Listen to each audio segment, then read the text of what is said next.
Area নিয়ে বিশাল এক রাষ্ট্র। বর্তমান প্রেক্ষাপটটার কথাই আপনাদের কাছে বলছি, যা চলছে আমাদের প্রতিবেশী দেশ ভারত, ঠিক না কথা? 14 লক্ষ সৈন্য রয়েছে, 140টার মতো পারমাণবিক বোমা রয়েছে, শত শত যুদ্ধ বিমান রয়েছে এদের, বিএসএফ, পুলিশ, আধা সামরিক, সামরিক, আরো কত ডিফেন্স তাদের রয়েছে। সেই শক্তিমত্তায় উজ্জীবিত হয়ে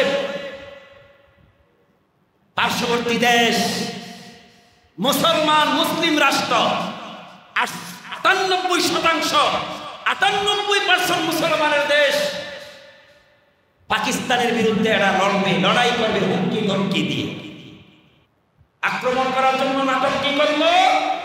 পেহেলগাম, কাশ্মীরের পেহেলগামে তাদের নিজেদের চক্রান্তে তারা নিজেরা জঙ্গি নাটক সাজাইয়া একটা দোষের উপর মিথ্যা তহমত দিয়া তাদের দেশে আক্রমণ করেই বসল।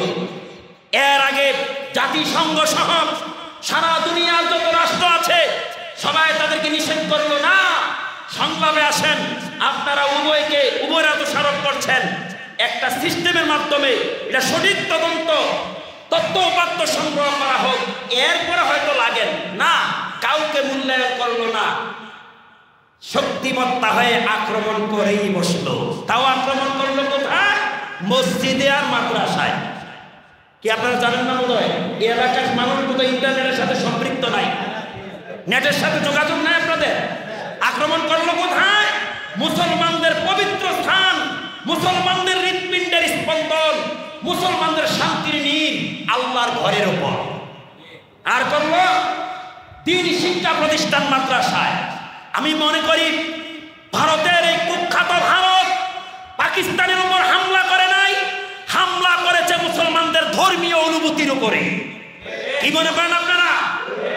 আর এই ভারত পরিচালিত হয় বিশ্বের সবচেয়ে তথাকথিত যাযাবর, সন্ত্রাসী, নরপশু, নরক গোটা পৃথিবীর জন্য পরামর্শে তাদের অস্ত্র শস্ত্রে সব আউট হচ্ছে। কিন্তু আস্তে আস্তে তাদের ইন্ধনে পাকিস্তানের মুসলমানদের ধর্মীয় অনুভূতি মসজিদ মাদ্রাসার উপর আক্রমণ করে বসল। আক্রমণ করে কি বসল? আক্রমণের নাম দিয়েছে সিঁদুর, কি জানি, সিঁদুর স্ট্রাইক না জানি কি, জঙ্গি নিধন, এরকম একটা নাম দিয়ে আক্রমণ করেছে জঙ্গিদের উপর। মসজিদের মধ্যে জঙ্গি তৈরি হয়? আপনারা বলেন না। আমাদের বাংলাদেশের মসজিদে কোনো জঙ্গি তৈরি হয়? মনে হয় সৌদি আরবে মসজিদে জঙ্গি তৈরি হয়। হ্যাঁ, পৃথিবীর কোন মসজিদে জঙ্গি তৈরি হয় না। মসজিদে তৈরি হয় সৎ, সঠিক, ন্যায়পরায়ণ, ইনসাফ, আল্লাহওয়ালা, খোদাবিরু মানুষ তৈরি হয়। যেরকম ঠিক কিনা? আমার প্রশ্ন হচ্ছে, এই তথাকথিত উগ্রবাদী ভারত, হিন্দুত্ববাদী সন্ত্রাসীরা হামলা যখন পাকিস্তানের উপর করবা, তাদের কোনো বিশেষ জায়গায় আক্রমণ করো, মসজিদের উপর আক্রমণ করে, মাদ্রাসার উপর আক্রমণ করে, শুধু পাকিস্তানি মুসলমানদের ধর্মীয় অনুভূতিতে আঘাত করো নাই, গোটা দুনিয়ার মুসলমানদের ধর্মীয় অনুভূতিতে আঘাত করেছ। যেরকম ঠিক কিনা? যেমন আঘাত করেছে তেমন বেশি না, মাত্র 5টা রাফায়েল ফ্রান্সের তৈরি, 3টা আর আরো 2টি যুদ্ধ বিমান একেবারে জনমের তরে পঙ্গু করে প্রায় হাজার কোটি টাকা ধ্বংস নিঃশেষ করে দিয়েছে। বলেন আলহামদুলিল্লাহ। এরা জানে না ইমানদারের পিছনে সাহায্য করেন কে? ইমানদারদেরকে সহযোগিতা করেন কে? হযরত সাদ ইবনে আবি ওয়াক্কাস রাদিয়াল্লাহু তাআলা এরকম এক ঝাঁক ইমানদারদের নেতৃত্বে আল্লাহর দ্বীন প্রতিষ্ঠা করার জন্য আল্লাহর বান্দাদেরকে আল্লাহর গোলাম বানাবার জন্য, মুমিন বানাবার জন্য তারা আফ্রিকার সীমানায় পদার্পণ করলেন। বেলা স্তম্ভিত হয়ে গেল, তারা একটা বিশ্রামাগার চাইলেন, একটা শান্তির জায়গা চাইলেন। আফ্রিকার লোকদের কাছে বললেন, ও আফ্রিকার মানুষেরা, তোমরা আমাদেরকে খানিকটা বিশ্রামের জন্য একটু নিরাপদ জায়গা দেখাও, আমরা সামান্য সময় বিশ্রাম করব। আফ্রিকার এ বেদিনের দলেরা দেখলেন এদের যে সুরত দেখা যায়, মুসলমানের যে নমুনা দেখা যায়, এরা সাধারণ লোক না। এরা যদি আমাদের বিরুদ্ধে কোন আক্রমণ করেই বসে, এদের সামনে দাঁড়াবার ক্ষমতা আমাদের থাকবে না। সুতরাং ছলে বলে কলে কৌশলে তাদেরকে নিঃশেষ করে দিতে হবে। এই জন্য তারা কি করলেন, এমন একটা জায়গা শান্তির নিরাপদ বলে মুসলমানদেরকে দেখাইয়া দিলেন, যেই জায়গাটায় সচরাচর বনের হিংস্র জানোয়ার, বাঘ, সিংহ, এরপর অন্যান্য সাপ, বিচ্ছু, বিষাক্ত হিংস্র প্রাণীরা এখানে বিচরণ করে। তারা ভাবলেন হিংস্র জানোয়ার দিয়ে এদেরকে নিঃশেষ করে দেওয়া হবে, এরপর আমাদের সাথে আর মোকাবেলা করার কেউ থাকবে এমন একটা জায়গা দেখাইয়া দিলেন। আপনারা মনে রাখবেন, কোনদিন বিজাতিরা, বিদর্মীরা মুসলমানদের শান্তি চায়, কল্যাণ চায়, মুখে মুখে দেখবেন মাশাআল্লাহ একবারে কলিজা ছিঁড়ে আপনারা খাওয়ায় ফেলবে। এটা ধোঁকা, মিথ্যা। আতিউল্লাহ ওয়ার রাসূল ফাইন তাওয়াল্লাউ ফাইন্নাল্লাহা লা ইউহিব্বুল কাফিরিন। আল্লাহ বলেন, কুল আতিউল্লাহ ওয়ার রাসূল, ও নবী আপনি বলুন মানুষ যেন আল্লাহ এবং তার রাসূলের আনুগত্য করে। ফাইন তাওয়াল্লাউ, এই আনুগত্য থেকে যেন তারা কশিন কালো বিচ্যুতি লাভ না করে, ফিরে না যায়, প্রত্যাখ্যাত না হয়, তারা যেন আনুগত্য অস্বীকার না করে।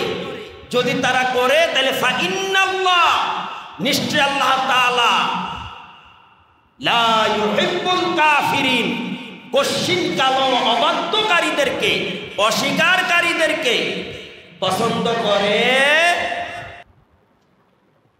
এমন একটা জায়গা দেখাইয়া দিলেন যেখানে হিংস্র জানোয়ারেরা সচরাচর বিচরণ করে। তাদের উদ্দেশ্য ছিল আফ্রিকার জঙ্গলের হিংস্র জানোয়ার দিয়ে আল্লাহর গোলাম, নবীর উম্মত, নবীর সাহাবীদেরকে নিঃশেষ করে দিবে। সাদ ইবনে আবি ওয়াক্কাস বললেন, ইনশাআল্লাহ ও দিনের মুজাহিদেরা, আমরা এখানেই রাত্রিটা যাপন করব। সকলে বললেন ইনশাআল্লাহ, সম্মতি প্রকাশ করলেন। এবার সম্মতি প্রকাশ করে সাদ ইবনে আবি ওয়াক্কাস রাদিয়াল্লাহু তাআলা বিনা স্টেজে, বিনা মাইকে, বিনা প্যান্ডেলে আফ্রিকার জঙ্গলের দিকে নিজের বুক পেতে সম্মুখভাগে রেখে তিনি ঘোষণা দিলেন, আইয়ুহাল হাশারাতু ওয়াসসিবা, ও আফ্রিকার জঙ্গলের অধিবাসীরা। অধিবাসী কারা? হিংস্র জানোয়ার, জীবজন্তু। সুবহানাল্লাহ বলে। আমি আপনাদেরকে কথা দিয়েছি, যারা আল্লাহ আল্লাহ রাসূলের গোলামি, রাসূলের ইত্তেবা করবে, আল্লাহ এত মহব্বত করবে, গোটা দুনিয়াকে তাদের গোলামে পরিণত করবে। বলছি নি কথাটা? তার স্টেপ বাই স্টেপ আপনারা আমার কাছ থেকে বুঝে রাখবেন। হযরতে সাদ ইবনে আবি ওয়াক্কাস জঙ্গলের দিকে তাকাইয়া তিনি বললেন, আইয়ুহাল হাশারাতু ওয়াসসিবা, ও জঙ্গলের হিংস্র প্রাণীরা, জানোয়ারেরা, অধিবাসীরা, নাহনু আসহাবু রাসূলিল্লাহ, আমরা নবীর সাহাবী, ফাইন্না নাসিলুনা, আমরা তোমাদের আফ্রিকায় এসেছি আল্লাহর জমিনে আল্লাহর দিনকে, দিন প্রতিষ্ঠার জন্য, দিনের দাওয়াত দিতে এসেছি। সুতরাং আমাদের আরাম আয়েশের জন্য আমরা এই স্থানটাকে নির্ধারণ করেছি, নির্বাচন করেছি। সুতরাং অল্প সময়ের জন্য তোমরা এলাকা ত্যাগ করো। আল্লাহু আকবার। আরো জোরে বলো আল্লাহু আকবার। কিছু সময়ের জন্য তোমরা এখানে বিচরণ করো না, আমাদের শান্তির জন্য তোমরা এখান থেকে বিরত থাকো অথবা এই স্থান ত্যাগ করো। এই ঘোষণার পর যদি তোমাদেরকে কাউকে আমাদের দৃষ্টিতে পড়ে তাইলে মনে রেখো তোমাদের ব্যাপারে ফায়সালা হলো এই খোলা তরবারি।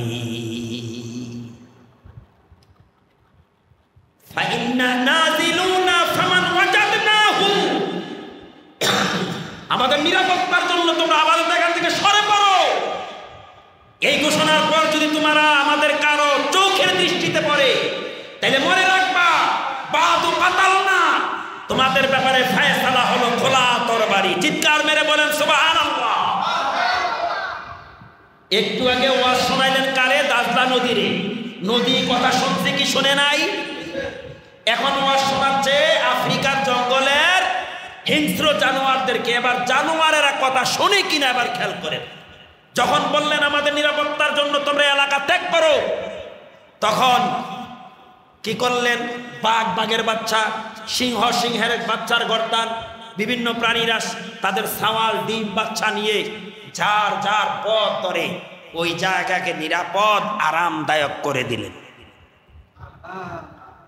এই দৃশ্যমান দেখে আফ্রিকার বেদিনের দলেরা ভাবলেন এরা সাধারণ কেউ নয়, এরা আমাদের মতো কেউ নয়, যাদের কথা জঙ্গলের হিংস্র প্রাণীরাও শোনে, নিশ্চয়ই এরা স্রষ্টার কোন নির্বাচিত পছন্দনীয় বান্দাই হবে, আর এদের ধর্ম এদের দ্বীনই সত্য। জোরে কোন সুবহানাল্লাহ। তাদের ধর্মের নাম না কি ছিল? ইসলাম। বলেন কি? আমাদের ধর্মের নাম কি? ও কথা কয় না। ইসলাম। বলেন কি? ইসলাম। তারাও ওই ইসলামের অনুসারী ছিল, আমরাও সেই ধর্মের অনুসারী, কিন্তু তাদের মর্যাদা আর আমাদের সম্মান কি এক? এত তফাৎ। আসমান জমিন যদি তুলনা করি তাও হবে না, তার চেয়ে আরো বেশি হবে। কারণ তারা ছিল ইসলামের পূর্ণাঙ্গ বিশ্বাসী। তারা দিনকে এমনভাবে ধারণ করছে, হালালকে হালাল, হারামকে হারাম তারা মনে প্রাণে মেনে নিয়েছে। তারা আল্লাহকে এমনভাবে মেনেছে, আল্লাহর উপর এত বেশি তাওয়াক্কুল করেছে, রসুলের এমন ইত্তেবা করেছে, জীবন গিয়েছে, কিন্তু তারা ঈমান ছাড়ে নাই, ইসলাম ছাড়ে নাই, দিন থেকে সরে পড়ে নাই, আল্লাহর উপর ঈমান এনেছে, ঈমান থেকে ছিটকে পড়ে নাই। এজন্য তাদের জন্য সাহায্য এসেছে, সাহায্যের ধারাও অব্যাহত ছিল। আল্লাহ তাআলা বলছেন ইন্নাল্লাযীনা ক্বালু রাব্বুনাল্লাহু সুম্মাস্তাকামু তাতানাজ্জালু আলাইহিমুল মালায়েকা।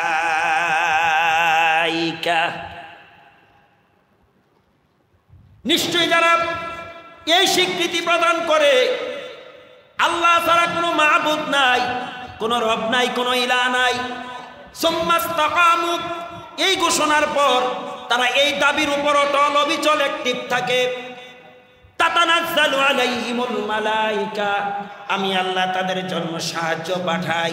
প্রথম ধাপে ফেরেশতা দিয়া, জোরে কোন সুবহানাল্লাহ। তাতানাজ্জালু আলাইহিমুল মালায়েকা, আমি তাদেরকে প্রথম ধাপে তাদের সাহায্যার্থে ফেরেশতা প্রেরণ করি।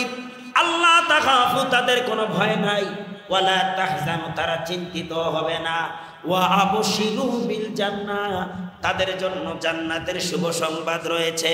জান্নাতিল্লাতি কুনতুম তুআদুন, যা তো তাদের রবের পক্ষ থেকে ওয়াদা।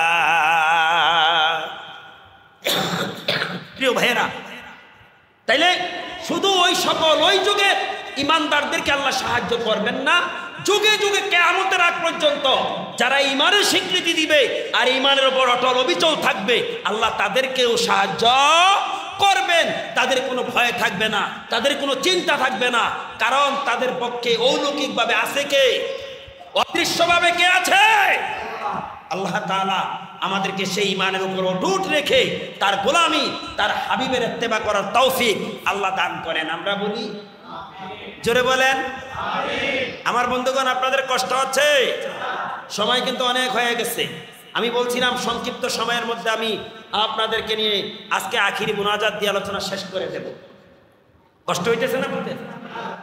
আল্লাহকে এমনভাবে বিশ্বাস করতে হবে মনে প্রাণে, রাসূলুল্লাহ সাল্লাল্লাহু আলাইহি সাল্লামকে এমনভাবে মহব্বত করতে হবে যেই মহব্বত শুধু ঠোঁটে আর মুখে না, এটা অন্তর থেকে মহব্বত হতে হবে। যেরকম ঠিক কিনা? আপনারা দেখেছেন আমি অনেক ভাইদেরকে বারবার সিগন্যাল দিয়েছি, সামনে আসো, সুন্দর করে বসো। আহা এ মিয়া, আজকেও যেমন মুরব্বীদের সাথে জুনিয়রেরা আসে, ছোটরা আসে, রসুলের জামানায় ছোট ছোট বাচ্চারা আসতো, নবীজির মজলিসে আসতো। ঘটনাক্রমে এই ঘটনাটা বলে আলোচনা শেষ করে দিচ্ছি আমি, এরপর মোনাজাত হয়ে যাবে। আর মাহফিলের ইন্তেজাম হয়েছে, এটা তো আপনারা জানেন যে মসজিদটাকে কেন্দ্র করে, তাই না? এত সুন্দর মসজিদ, এই মসজিদ নির্মাণ করেছেন আপনারা, এই মহল্লার মানুষেরা, ঠিক না? ঠিক। এত সুন্দর মসজিদ হওয়ার কারণে আজকে সুন্দর জায়গায় বসে সুন্দর আলোচনা, কোরআনের আলোচনা শুনতেছেন। আল্লাহ আলোচনার মধ্যে বারাকা নসিব করেন, বলেন আমিন। আমাদেরকে আমলের মধ্যে বারাকা নসিব করেন, বলেন আমিন। আলোচনার টপিক আল্লাহ গোলামি, রসুলের ইত্তেবা। মনে আছে তো কথা? যারা প্রথম অংশে ছিলেন তারা এখনো আছেন, মনে রাখবেন। যারা চেয়ারে আসছেন তারা লাইনটা ক্লিয়ার পাবেন না, একটু অস্পষ্ট থাকবে। প্রিয় ভাইয়েরা, নবীজির জামানায় সাহাবীরা আপনাদের মতো দিনের মজলিসে আসতো, কখনো কখনো তাদের সাথে ছোট্ট বাচ্চারাও আসতো। একবার আল্লাহর নবীর মজলিসে সাহাবীদের মধ্যে হযরতে বারা রাদিয়াল্লাহু তাআলা তিনি তার কাফেলা নিয়ে দলবদ্ধভাবে নবীজির মজলিসে আসলেন। এখনো মানুষ দলে দলে মাহফিলে আসে, আসে কি আসে না? যদি আপনাদের বাহির স্তরের মানুষের কিসমতে জোটে নাই, আপনাদের ভাগ্যে জোটে নাই, আপনাদের নসিবে জোটে নাই দলে দলে মাহফিলে আসা, এটা আপনাদের বদনসিব, এটা আপনাদের ইমানের দুর্বলতা, এটা আপনাদের ইমানের ব্যর্থতা। কি খারাপ বললাম? বলেন আমি খারাপ বলেছি? এটা আপনাদের ইমানের ব্যর্থতা, এটা ইমানের দুর্বলতা, এটা আপনাদের বদনসিবের কারণ। হযরতে বারা রাদিয়াল্লাহু তাআলা আনহু তার কওমের একদল লোক কাফেলা নিয়ে নবীর দরবারে আসতেন। ওই দরবারের সাথে সংযুক্ত হইতেন তার একটা নিষ্পাপ মাসুম ছেলে। ওই ছেলেটার নাম ছিল হযরতে তলহা। কি নাম? কি নাম? তলহা রাদিয়াল্লাহু তাআলা আনহু। অত্যন্ত বরকতময় নাম, অত্যন্ত মর্যাদা সম্পূর্ণ ব্যক্তি, অনেক দামি ছেলে। আমগো দেশের তলহার মতো ঝোলটু আর বলটু না, পিন্টু আর লালটু না। বাবার সাথে কাফেলার সাথে আসলেন এই শিশু তলহা। নবীজির মজলিসে বসে বসে কোরআনের অমীয় বাণী শুনতেছে। যেই বাণী শোনার কারণে মানুষের উপর রহমতের দ্বারা অব্যাহত থাকে। নাযালাত আলাইহিমুস সাকিনা ওয়া গাশিয়াতুহুমুর রাহমা ওয়া হাফফাতুহুমুল মালাইকা। জানেন কি মজলিসে এসেছেন? যেই মজলিসে বসলে শান্তির ধারা অব্যাহত থাকে, মজলিসকে আল্লাহ রহমতের বেষ্টনী দিয়ে রাখে, আর তাদের চারদিকে রহমতের ফেরেশতা মোতায়েন করে। সুবহানাল্লাহ বলে। হতভাগারা, কম বক্তেরা, এই মজলিস থেকে যারা বঞ্চিত রয়েছ, তোমরা যে কত বড় দুর্ভাগা সেই ভাষা আমার কাছে নাই বলার মতো। নবীজি বয়ান করতেছেন, ঘটনাক্রমে এই ছোট্ট তলহা বাবাকে বলে ফেললেন ফাঁকে, বাবা হাল আনতা, উনি কে? কে উনি যার বয়ান শোনার জন্য আপনারা দলে দলে প্রত্যহ আসেন, এত মনোযোগ দিয়ে শোনেন? কে উনি? হযরতে বারা রাদিয়াল্লাহু তাআলা বলেন, হাযা নাবিয়ুনা মুহাম্মাদুর রাসূলুল্লাহ। তিনি হলেন আমাদের পয়গম্বর, আমাদের নবী মুহাম্মদ সাল্লাল্লাহু। এই ছোট্ট ছেলে বলেন, বাবা আপনি যা বলেছেন তা সঠিক। বলে, হ্যাঁ সঠিক বলেছি। তিনি যদি জামানার পয়গম্বর হয়ে থাকেন, তিনের নবীর সাথে আমি একটু আলাপচারিতা করব, একটু কথা বলবো। আল্লাহু আকবার। এ ছোট্ট ছেলেরা, তোমাদের ওয়াজ হচ্ছে, তোমাদের ওয়াজ। এই ছোট মাসুম হযরতে তালহা বলেন, বাবা উনি যদি আল্লাহর নবী হয়ে থাকে, দিনের নবীর সাথে আমি একটু কথা বলবো, একটু সালাম বিনিময় করব। আল্লাহু আকবার। আমার দিকে তাকিয়ে থাকেন, আলোচনা শেষ পর্যায়ে এসে গেছে।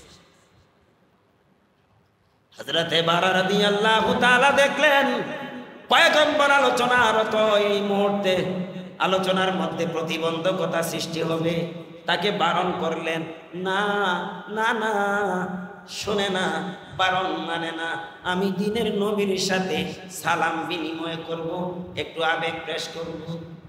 ভাগ্যক্রমে দিনের নবীর নূরের নজর মোবারক দৃষ্টি পড়ে গেল তলহার দিকে, তলহা ইবনে বারার দিকে। আল্লাহ নবী ডেকে বলে, বারা রে, এটা কে? বলে, হুজুর এটা আমার আওলাদ। কি বলতে চায়? হযরতে বারা নবীজিকে বোঝাবার জন্য বললেন, হুজুর বাচ্চা মানুষ কত কথাই বলতে পারে, না রে না রে বারা না, এই বাচ্চা সব বাচ্চার মতো না। সুবহানাল্লাহ, একটু জোরে কোন। এই বাচ্চা সব বাচ্চার মতো। চা তো খাওয়ার টাইম নাই, ঠান্ডা হয়ে গেছে। এই বাচ্চা অন্য বাচ্চার মতো না। যেই বাচ্চারা এসে মসজিদে টুকাটুকি খেলায়, দৌড়াদৌড়ি করে, যেই বাচ্চারা মজলিসে এসে মসজিদে ব্যাঘাত ঘটায়, এই বাচ্চা সেই বাচ্চা না। সুবহানাল্লাহ বলে। এখনো এই বাচ্চা আসে মিয়া, এমন বাচ্চা এখনো সমাজে আসে। মসজিদে আসে বাবার সাথে, দেখে বাবা কিভাবে দাঁড়ায়, বাবা যেভাবে দাঁড়ায় বেটা ওইভাবে দাঁড়ায়। বাবার সাথে রুকু দেয়, ওই বাচ্চাও রুকু দেয়। বাবা সেজদা দেয়, ওই বাচ্চাও সেজদা দেয়। বাবা মুনাজাত করে, ওই বাচ্চাও মুনাজাত করে। এরকম বাচ্চা আছে না নাই?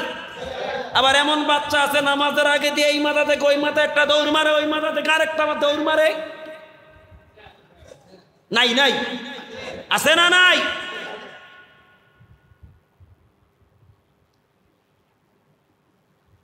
গ্রাম্য একটা ভাষায় প্রচলিত একটা বাক্য আছে, যেই মুরগি ডিম পারে তার ভাষাতেই ধরা পড়ে। ভাষা বুঝেন তো, তার অনুভূতি।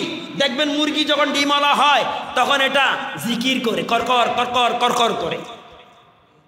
এ কথাই বুঝাচ্ছেন কোন ব্যক্তি যেই মুরগি ডিম দেয় তার ভাষায় ধরা খায়। কথা বলেন ঠিক কিনা? আল্লাহ নবী ডেকে বলেন, এরে বারা, তোর বাচ্চা অন্য কোন বাচ্চার মতো নয়। কি বলতে চায়? বলে, হুজুর সে আপনার সাথে সালাম বিনিময় করবে। নিয়ে আয় রে। বারা রাদিয়াল্লাহু তাআলা নবীজির ইজাজত ক্রমে শিশু তলহাকে নবীর কাছে নিয়ে আসলেন। নবীজি কিনারায় বসালেন। কপাল খুলে গেল, ভাগ্য খুললে যা হয়। পাশে বসাইয়া বললেন, কি নাম তোমার? কি নাম তোমার? বলে, আমার নাম তলহা। তুমি কি বলবে? বলে, হুজুর জি বলার জন্যই ইজাজত চাই। ইজাজত দিলাম, পারমিশন দিলাম, অনুমতি দিলাম। এবার বাচ্চায় কি বলে শোনেন।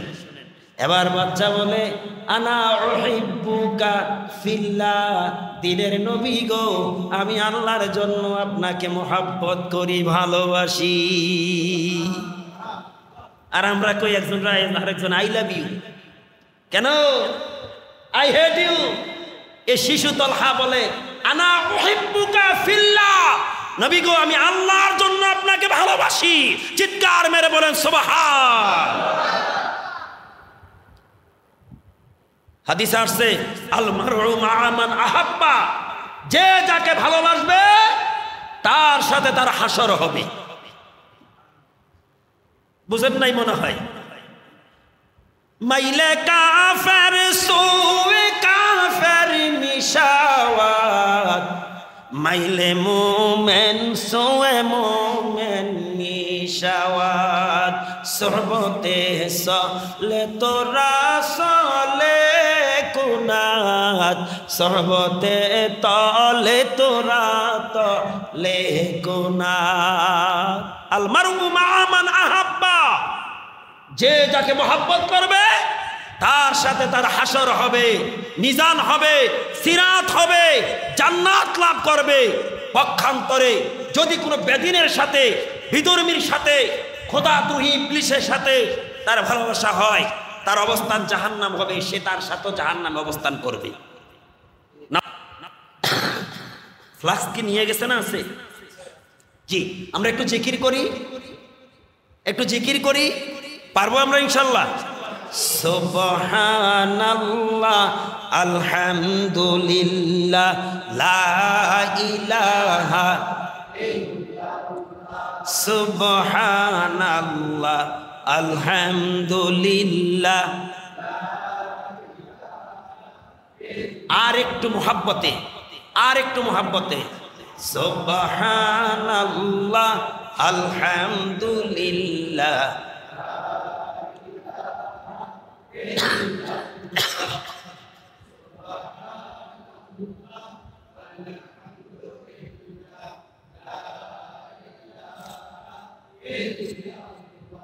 তুমি বাঁচাও, তুমি মারো, ক্ষমা করো অভিরত। তুমি বাঁচাও, তুমি মারো অভিরত, ক্ষমা করো।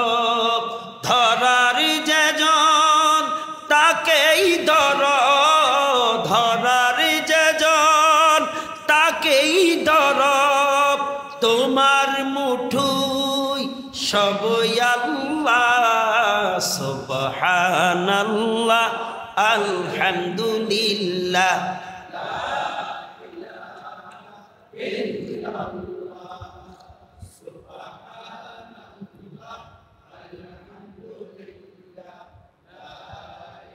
আমার ভাইরা, নবীজি ডেকে বলে, তালহা রে, তুমি তোমার পয়গম্বরকে কেমন ভালোবাসো, আমি একটু তোমার মহাব্বতের দৃষ্টান্তটা দেখতে চাই। শিশু তলহা বলেন, দেখেন কত চমৎকার কথোপকথন চলছে। আরো কার সাথে? মুহাম্মাদুর। একটু ইমেজটা, একটু আবেগটা, একটু এনার্জি দিয়া বলেন, কার সাথে? নবী মুহাম্মাদুর। তুমি তোমার পয়গম্বরকে, তোমার হাবিব, তোমার মাহবুব, তাকে কত ভালোবাসো। বলে, হুজুর আপনি ভালোবাসার কি দেখতে চান? আল্লাহর নবী বলে, আমি তোমার ভালোবাসার একটু টেস্ট করতে চাই, একটু স্যাটিসফাই করতে চাই। বলে, কি চান? তালহা রে, আমি যদি বলি তোমার নবীর মহাব্বতে তোমার বাবাকে তুমি হত্যা করতে পারবে, বলতে দেরি। বলে, হুজুর এজাজত দেন, বিন্দু মাত্র আমি বিলম্ব করব না। নবী বলে, তলহারে, আমি তো তোর বাবাকে হত্যা করতে বলি নাই, আমি তোর মাকে হত্যা করতে বলি নাই, কারণ ইসলামে হত্যা জায়েজ নাই। তবে হ্যাঁ, ওয়াকাতিলুহুম হাত্তা লা তাকুনাল ফিতনা, যতক্ষণ পর্যন্ত ফিতনা নির্মূল হয়ে আল্লাহর জমিনে আল্লাহর দ্বীন প্রতিষ্ঠা হবে, ততক্ষণ আবার তরবারি চালানোর নির্দেশ আছে না? না। কোরআন খুলেন, কোরআন খুলেন, সূরা নিসা, কোরআনের 3 নম্বরের সূরা, সেখানে পরিষ্কার বলা হয়েছে, ওয়ামা লাকুম লা তুকাতিলুনা ফি সাবিলিল্লাহি ওয়াল মুস্তাদআফিনা মিনার রিজালি ওয়ান নিসাই ওয়াল উলদানিল্লাযিনা ইয়াকুলুনা রাব্বানা আখরিজনা মিন হাযিহিল ক্বরিয়াতিজ যালিমি আহলুহা ওয়াজআল লানা মিন লাদুনকা ওয়ালিয়্যা ওয়াজআল লানা মিন লাদুনকা নাসীরা। নুন তাগিদ এবং লাম তাগিদ, আল্লাহ ধমক দিয়ে বলছেন, কি হলো তোমাদের? কেন তোমরা তাদের বিরুদ্ধে লড়াই করছো না, যাদের অত্যাচারে নিপীড়িত, নির্যাতিত, নিষ্পেষিত নারী, পুরুষ এবং শিশুরা বলে, আয় আল্লাহ তাআলা, এই অত্যাচারিত জনপদ থেকে আমাদেরকে বের করে দাও, আর না হয়তো তোমার পক্ষ থেকে আমাদের জন্য, আমাদেরকে নেতৃত্ব দেওয়ার জন্য অভিভাবক পাঠাও, আর না হয়তো এই দেশ থেকে আমাদেরকে বের করে দাও। সুবহানাল্লাহ বলেন। তাহলে আরে, আমি তো তোর বাবা, তোর মাকে হত্যা করতে বলি নাই, আমি চেয়েছি তোর রসুলকে তুই কি পরিমাণ মোহাব্বত। আমি আলোচনা শেষ করতে পারবো না, এটা অনেক লম্বা, অনেক লং টাইম নিয়ে আলোচনা করতে হবে। সুতরাং গরম মৌসুমের মাহফিল, সিজনেই তো আমরা 4টা-5টা মাউথ লাগাই কথা বলতে হয়, মনিটর থাকতে হয় ডানে বামে, আবার স্পিকার থাকে, এত থাকার পরও প্যান্ডেলের ভিতরে আবার মাইক্রোফোন থাকে না? কিন্তু আপনারা যখন গতকাল শুনলাম মসজিদের ভিতরে মাহফিলের আয়োজন, আমার তো ব্রেন হ্যাং হয়ে গেছে, হ্যাক হয়ে গেছে। কিন্তু অত্যন্ত ভয়ঙ্কর, অত্যন্ত কষ্ট, অত্যন্ত বিভীষিকাময় আমার অবস্থা আমার উপর যা যাচ্ছে। আপনারা টের পাচ্ছেন না, এটা টের পাইতেছি আমি, আর বাকিটা পাবো আগামী দিন। আল্লাহ দয়া চাই, বলেন আমিন। এই অবস্থা যদি আমি আগে জানতাম তাহলে আপনাদেরকে পরামর্শ দিতাম যে না, এটা গরম মৌসুমের মাহফিল, অন্য মৌসুম শীতের মৌসুমে 2-3টা প্রোগ্রাম করা, আর এই গরম মৌসুমে একটা মাহফিল করা 3টা মাহফিলের চেয়ে বেশি পরিশ্রম। এরপর আপনারা যা করছেন না, কিভাবে মানুষ হয় তারে মেজবানি কইরো তো জনগণ আনন্দ যায় না। আগে বলে দাওয়াত দিলে কাশি গাড়ি ফালাইয়ে মানুষ আইসা করতো, আর এখন দাওয়াত দিয়া 3 দিন আগ থেকে ফোন করতে হয়, হ্যালো ডেটটা মনে আসেনি। দাওয়াতের দিনও ফোন করতে হয়, হ্যালো ভাই আমার তারিখটা মনে আসেনি। কহ ভাই মনে নাই, আমরা স্মরণ করানে ভালো হয়েছে আসতে পাইরা। কথা বলছেন নাই? অবস্থার পরিবর্তন হয়েছে না? যা করছেন করছেন, ভালোই করছেন। আপনাদের সাথে আন্তরিকতা আছে, এই কারণে আসছি। আলহামদুলিল্লাহ, ভবিষ্যতে আয়োজন করতে, মাহফিলের আয়োজন করবেন বলেন ইনশাআল্লাহ। এলাকার মানুষের সাথে সম্পর্ক আছে, আপনার সম্পর্ক। তারা আবার আমাকে সাথে সাথে নক দিয়েছে যে ভাই আপনি ছাড়া আর কারো দেওয়া হয় নাই, সুতরাং না আসলে আমরা অপমান হব। আমিও দেখলাম না আসলে ক্ষতি হবে, এই জন্য আসতে বাধ্য হয়েছি। তো আসছি একমাত্র কার সন্তুষ্টির জন্য? আমরা আসছি কার সন্তুষ্টির জন্য? আল্লাহর সন্তুষ্টি যদি চাই, রসুলকে মোহাব্বত করতে হবে, ঠোঁটে মুখে নয়, কণ্ঠনালীর ভিতরে নিয়ে একেবারে অন্তর থেকে। হযরতে তালহা ইবনুল বারা রাদিয়াল্লাহু তাআলার মতো, হযরতে বেলালে হাফসির মতো, হযরতে সুমাইয়ার মতো, হযরতে খানসার মতো, হযরতে নুসাইমার মতো, হযরতে খাদিজাতুল কুবরার মতো, হযরত আবু বকর সিদ্দিক রাদিয়াল্লাহু তাআলা আনহুর মতো। বলেন আমিন। আরো জোরে বলেন আমিন। আল্লাহ আমাদেরকে হযরত আবু বকর সিদ্দিকের ঈমানের বলে, সাইয়্যিদনা হযরত বেলাল রাদিয়াল্লাহু তাআলার ঈমানের বলে, হযরতে তালহা ইবনুল বারা রাদিয়াল্লাহু তাআলার ঈমানের বলে বলিয়ান করে দেন। বলেন আমিন। প্রিয় ভাইয়েরা, ঈমানের বলে বলিয়ান না হলে আপনারা তো সুন্দর মসজিদ করতে পারতেন না। আল্লাহ তাআলা বলেন ইন্নামা ইয়া'মুরু মাসাজিদাল্লাহি মান আমানা বিল্লাহি ওয়াল ইয়াউমিল আখিরি ওয়া আকামাস সালাতা ওয়া আতাজ যাকাতা ওয়া লাম ইয়াখশা ইল্লাল্লাহ। নিশ্চয়ই আল্লাহর ঘর মসজিদ তারা বানায় যারা আল্লাহকে বিশ্বাস করে। খুলেন সূরা তাওবার 17 নম্বর আয়াত, হাবেশাব আছে এখানে। সূরা তাওবার 17 নম্বর আয়াত, আল্লাহ বলেন ইন্নামা ইয়া'মুরু মাসাজিদাল্লাহ, নিশ্চয়ই মসজিদ নির্মাণ করে তারা মান আমানা বিল্লাহ, যারা বিশ্বাস করে। কারে? আমরা আল্লাহর বিশ্বাস করি না কি? অর্ধেকটা পরিপূর্ণভাবে বিশ্বাস করি না। তো আল্লাহ বলছে যারা আমাকে বিশ্বাস করে তারা আমার ঘর বানায়। ওয়াল ইয়াউমিল আখির, যারা মৃত্যুর পরে যে একটা দিন হবে, একটা কাল হবে, হবে নি? প্রথম হবে আলমে বরজখ, কবরের জগৎ, হবে নি? কবরের জগতের পর আরেকটা জগতে আমাদের পদার্পণ করতে হবে, সেটা হলো হাসরের জগৎ। হাসরের মাঠে যখন বিচার ফায়সালায় নেগেটিভ পজিটিভ হবে তো একটা, তারপর আরেকটা অবস্থান আছে জান্নাত জাহান্নাম। যারা পরকালকে বিশ্বাস করে মসজিদ তারা বানায়। সুবহানাল্লাহ বলেন। 3 নম্বরে মসজিদ বানায় তারা যারা নামাজ আদায় করে, নামাজ প্রতিষ্ঠা করে। 4 নম্বরে মসজিদ নির্মাণ করে তারা যারা যাকাত আদান প্রদান করে, যাকাত দেয়। 5 নম্বরে ওয়ালাম ইয়াখশা ইল্লাল্লাহ, যারা আল্লাহ ছাড়া কাউকে ভয় করে না। আল্লাহ বলেন মসজিদ বানায় তারা। তাহলে এখানে আয়াতের ভিতরে যারা 5টা কোয়ালিটির, 5টা গুণের, 5টা বৈশিষ্ট্যের অধিকারী তারা মসজিদ বানায়। বলছেন কি আনসারিয়ে? আমরা কি ইমাম সাহেব, সোনাকান্দার বিশ্বাবে, চরমনার বিশ্বাবে? স্বয়ং আমার আল্লাহ তাআলা বলছেন, আল্লাহ বলছেন, বলেন সুবহানাল্লাহ। এবার নবী বলেন মান বানা লিল্লাহি মাসজিদান বানাল্লাহু লাহু বাইতান ফিল জান্নাহ। আল্লাহ তো বলছে, এবার রাসূল বলছেন যারা আল্লাহর ঘর মসজিদ নির্মাণ করে আল্লাহ তাদের জন্য জান্নাতে প্লট বালাখানা বরাদ্দ দেয়। কারবারটা করছেন কি? ভাগ্যবান যারা এই মসজিদ, এত সুন্দর মসজিদ বানাইছেন, নবীর ভাষায় হাদিসের ভাষ্য মতে তাদের জন্য আল্লাহ তাআলা জান্নাতে প্লট বালাখানা বরাদ্দ দিয়েছেন। মারহাবা বলবেন না? সাবআতুন ইউযিল্লুহুমুল্লাহু ফি যিল্লিহি ইয়াওমা লা যিল্লা ইল্লা যিল্লুহ। যেদিন হাসরের মাঠ কায়েম হয়ে যাবে, আল্লাহর আরশের ছায়া ছাড়া কোনো ছায়া থাকবে না। মানুষগুলো পানি পানি বলে চিৎকার দিবে, সূর্যের উত্তাপে মানুষের মাথার মস্তকগুলো গলে গলে পড়বে, কলিজা শুকিয়ে যাবে, হাসরের মাঠটা তামার মতো ফেটে চিরচির হয়ে যাবে। ওই দিন হাসরের ময়দানে 7 শ্রেণীর, অর্থাৎ যেই মানুষটা দুনিয়াতে 60টা গুণ 60টা আমল করে হাসরের ময়দানে উদ্ধৃত হবে, ওই মানুষটা ওই দিন ওই বিভীষিকাময় আল্লাহর আরশের নিচে জায়গা পাবে। কয়টা আমল করে গেলে বলেন কয়টা?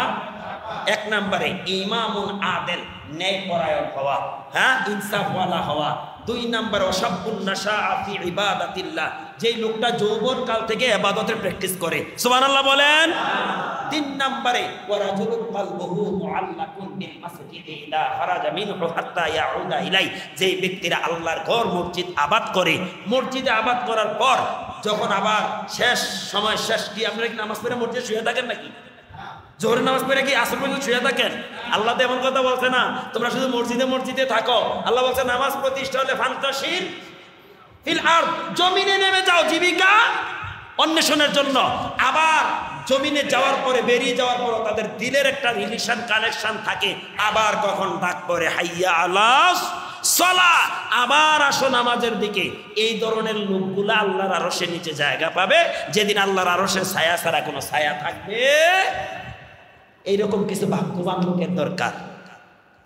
ওই ভয়ঙ্কর হাসরের দিন আল্লাহর আরশের নিচে জায়গা পাওয়া, জান্নাতে ফ্ল্যাট প্লট বালাখানা পাওয়া, এবং আল্লাহর নির্দেশনা মোতাবেক যারা আল্লাহকে বিশ্বাস করে তারা এই ঘর নির্মাণ করে। এই ধরনের লোকেরাই আমার বিশ্বাস এই সুন্দর সুন্দর মসজিদগুলা সারা পৃথিবীতে তাদের দ্বারাই তৈরি হয়েছে। বলেন আলহামদুলিল্লাহ। তা আপনাকে মসজিদের কাজ তো শেষ হয় নাই মনে হয়, গেটের দিকে তাকাইলাম, এখানে মনে হয় অনেক কাজ বাকি আছে, এরপরে আরো অনেক কাজ দেখলাম, ওইটা তো কি নাই, এখানেও মনে হয় যে টাইলস নাই, ঠিক না কথা? এখানেও টাইলস নাই, আরো অনেক কাজই বাকি আছে মনে হয়, এরকম অনুভূতি হচ্ছে। তো ইনশাআল্লাহ বাকি কাজগুলা কি করা লাগবে না অসম্পূর্ণ রাখবেন? ইনশাআল্লাহ বলেন ইনশাআল্লাহ করা লাগবে, করবো, এটা বললেন না, বলেন ইনশাআল্লাহ করবো। একটু পরে তো দেখবেন যারা করবেন করবেন কইরা নেবেন, তারা পারবে না, যারা ইনশাআল্লাহ বলবেন, এই ইনশাআল্লাহ বলার কারণে আল্লাহ তাদেরকে দ্বারাই করাবেন। কারণ ইনশাআল্লাহ বললে কি হয় জানেন, এই দায়িত্বটা আল্লাহর উপরে চলে যায়। এটা জিম্মাদারিত্ব কে নেয়? আল্লাহ। আর আল্লাহ তৌফিক না দিলে আপনি পারবেন নাকি? বলেন আল্লাহ তৌফিক না দিলে এখানে আসতে পারতেন? যতক্ষণই বসেছেন কোনো গুনাহ হয়েছে নাকি? হ্যাঁ, তো এই এখানে আসার তৌফিক দিয়েছে কে? এই জন্য কোনো নেক কাজ করার আগে বলতে হবে ইনশাআল্লাহ। বলেন কি বলতে হবে? কাজটা সাকসেসফুল হওয়ার পর আলহামদুলিল্লাহ, কারণ আল্লাহ তৌফিক দিয়েছে, এই জন্য প্রশংসা কার? এই কথাগুলো খুব গুরুত্বপূর্ণ, নিত্যদিনের প্রয়োজনীয় আমল মনে রাখতে হবে। প্রিয় ভাইয়েরা, অবশিষ্ট কাজটা করার জন্য আপনাদেরকে ছাড়া তো হবে না, যেহেতু